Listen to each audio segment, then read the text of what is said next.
Die boodskap, Numeri hoofstuk 1, Israel se eerste sensus.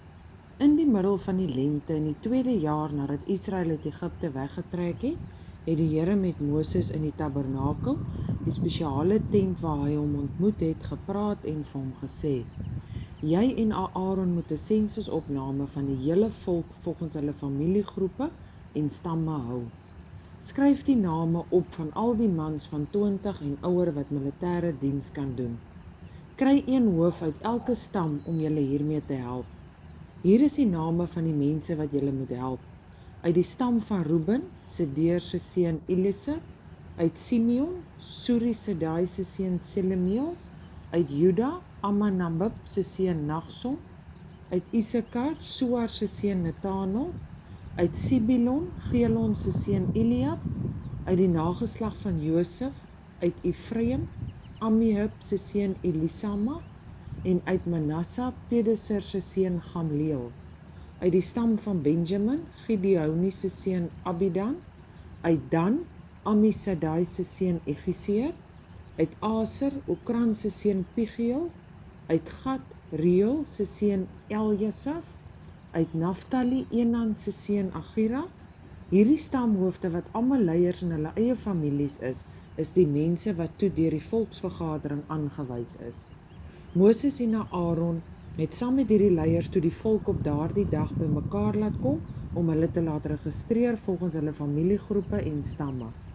Al die mans van 20 en ouer se name is een vir een opgeskryf, volgens die Here se opdrag aan Moses. Dit het in die Sinai-woestyn gebeur. Die weerbare manne se getalle volgens hulle stamme was: van Israel se oudste seun Reuben was dit 46.500, van Simeon 59.300, van Gad 45.650, van Juda 74.600, van Issachar 54.400,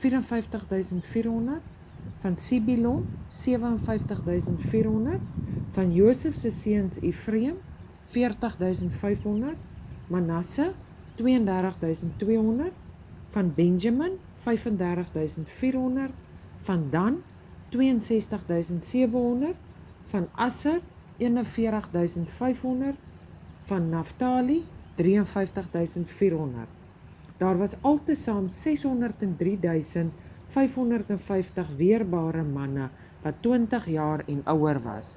Hulle getalle is bereken volgens hulle families. Hierdie getalle het nie die Lewiete ingesluit nie, want die Here het vir Moses gesê: Moenie die Lewiete bytel wanneer jy die Israeliete tel om te sien hoeveel soldate jy het nie. Jy moet hulle gebruik om toesig te hou oor die tabernakel, die spesiale tent van die bewys van my teenwoordigheid by julle. Hulle is ook verantwoordelik vir al die gereedskap en toebehore wat deel is van die tabernakel. Net hulle mag die tabernakel dra en met hierdie gereedskap werk. Daarom moet hulle tente rondom die tabernakel opslaan waar julle ook al kamp. Wanneer die tabernakel verskuif moet word, is dit die Lewiete se werk om dit op en af te slaan. Enige iemand anders wat dit naby die tent waag, moet onmiddellik doodgemaak word. Die res van die Israeliete moet hulle kamp volgens hulle verskillende leerafdelings opslaan. Elke afdeling het sy eie vlag.